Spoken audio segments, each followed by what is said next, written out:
Hi guys, so today figured I'd talk about personal space, um, and I guess that ties in with giving treats. I always give carrots, but personal space like this right now. Right now he's asking for a carrot. He's he's he pointed to it, he touched it, and then he wiggled his nose at it, and he just licked my hand to say, oh, he's licking my hand more to say, please, can I have some carrots? I don't think that that's particularly bad. So it really is whatever you're comfortable with. I know that traditional horsemanship, or maybe good horsemanship, it says you got to have your personal space. You can't let them in your space. They're too big, they're too strong, they can kill you. You can't have them be all pushy like this on you and disrespectful. That's bad. And I don't know. I just don't feel that way.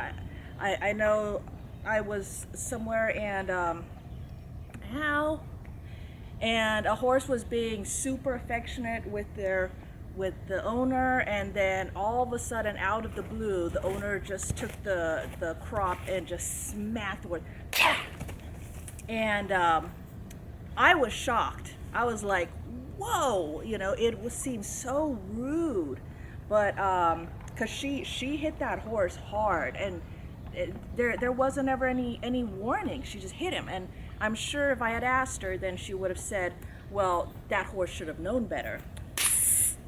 So right now I'm trying something. He just sighed at me. He's like, really, Mom, really? So now he's not gonna go right there and touch it, but he's still gonna let me know that he's right here. Because I don't really do this with him, so he's kind of like, what? I don't get it. And you know what? That's kind of how I want him to be. I don't ever want him to fear me. Well, he's got to fear me a little. but if I pull out a crop or something, if I make a loud noise or, something sudden and unexpected, I don't want him to turn around and bolt and be afraid of me. I want him to, oh, what was that? Oh my God. Oh, it's just Mom, or you know what I mean? The difference. So like that, if he's getting too pushy and stuff, yeah, I'll tell him no. I'll smack him on the face. Yeah, I'll smack you again. Don't try it. I'll smack you again. But as far as like, I just don't see it as a big problem. I can always tell him, go, go, go. I can always tell him to go and leave me alone. I can define my space, and that's the thing. It's not an all or nothing deal. It's not like if you give them treats, then you're always going to have treats on you, because that really isn't true either. I actually don't have treats with me all the time because people that know me know I'm not very consistent or stuff. I forget the carrot bag or whatever, and you've seen me do Liberty in the trailer with no carrot bag at all. He does stuff without treats. The treats is just an extra incentive. It's just the cherry on top. It's like when you're at work, you have to be at work. You're always at work. You're at work every day. But when someone comes and brings donuts to work, hey, that just makes it all the merrier. Does that mean that you won't work if there are no donuts? Well, maybe, but it's just a cherry on top, and that's how it is with him too. Him being affectionate, that's a cherry on top, and we actually didn't always have that. When I first got him, for the first 6 months, him and I hated each other. He was traumatized, abused, had this thought in his head that humans were evil and out to get him and out to break his spirit, and he was not going to be broken. He was charging at me. He was charging at my husband. He was rearing, kicking, bucking. I mean, everything bad. He hated us. I could not come into this pen without danger of him charging me or kicking at me. or anything. I had to always have an out and be aware, always have an exit strategy and all that. I had to have a whip on me, because in case he came at me and I needed to defend myself, it was dangerous. It was really bad. And if I try to ride him, oh my gosh, he would try to dump me every chance he had. He'd try to dump me, and it wasn't just acting out. He was actively trying to dump me, and there's a difference. So yeah, 6 months. I got to where I could touch him, to where he could come to me, simply by coming in to a safe place where I had an exit into his pen, but not paying any attention to him and doing something else. So I'd bring a project I had or whatever into his pen. I'd work on that. I'd read a book. There used to be a lot of rocks in here, so I'd bring my hammer in here and break up rocks in here and just sit. And it was progress when it got to the point that I could come in here and he wouldn't try to kill me. Then it was progress when I'd come in here and then he'd look at me. Go. Go.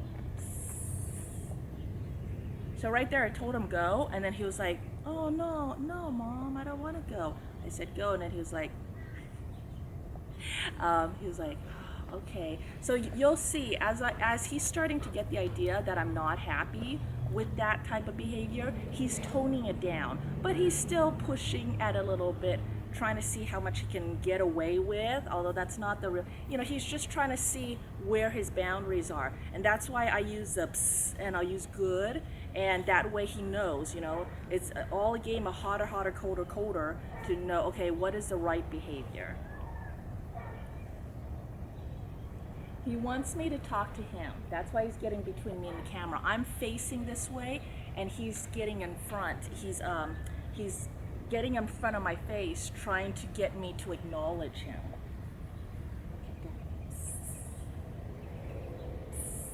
Go.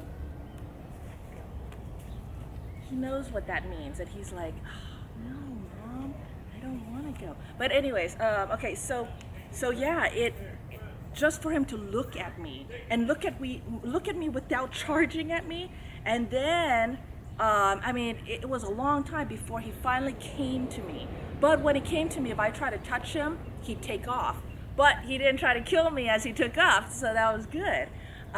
Then he'd come to me, and then when I reached out my hand, he'd let me touch him. He'd turn away, but he didn't move, and he let me touch him.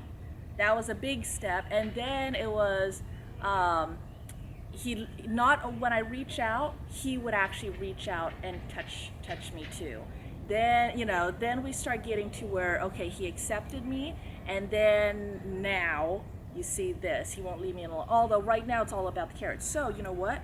We're gonna take the carrots, and this is another thing. I'm gonna toss it over there. Now he knows that that's the carrot bag.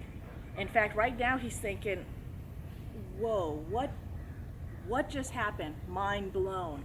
Mom's over here, carrot bag is over there. He knows what that carrot bag is. So if you think that all of this is just because of the carrots, here's your answer. It's not about the carrots. The carrots is the cherry on top. And that's the thing, you have to make sure that your relationship is such. You have to make sure that, he's licking my hand. You have to make sure that your horse doesn't get pushy, doesn't get nippy, doesn't bite. Those are all unacceptable behaviors. Pushy is a relative subjective term though, right?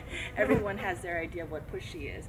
Oh, you're doing stretches? Oh, you're doing stretches. Here, stretch, stretch, stretch. Here, lift this leg and stretch. Lift, lift, lift, lift, stretch, stretch, stretch, stretch. Good boy.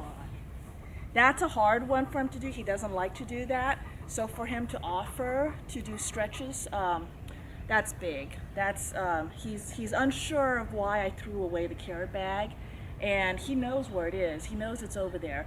For anyone who thinks that the horse is dumb, they're not. They are smarter than dogs. They're probably up there with dolphins and elephants and all that. And honestly, then, you know, you can't go by brain size, because then you look at birds. They have a small brain, and yet they are super intelligent. So yeah, I really don't think that people know how smart animals are. I think it'd probably scare them if they knew how smart animals are. Oh, look at that! So now he's offering other tricks. Okay, lift that one.